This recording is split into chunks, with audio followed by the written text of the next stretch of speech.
Hi, welcome to Think Big Digital, and today I will show you how to use freeze frame effect in CapCut.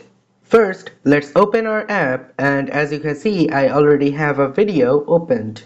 Now to use the freeze frame effect, you need to locate the part where you would want to freeze your frame. Let's say I want to freeze my frame here, then select your clip, go to all the way to the back, and here you will find an option called freeze. If you tap on that, it will give you a 3 second of frozen frame, but you can always increase the frozen frame. Now, if you click on it, you will see that several options are not available for the frozen clip, like speed, enhance voice, isolate voice.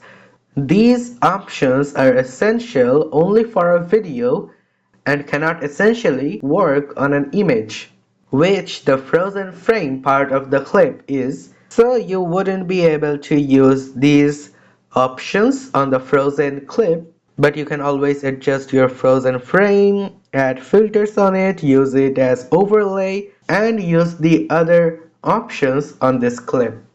If you found this video helpful, please give it a thumbs up. If you have any question, comment below and we'll be more than happy to answer it for you. And if you want to see us more on your For You page, subscribe to our channel.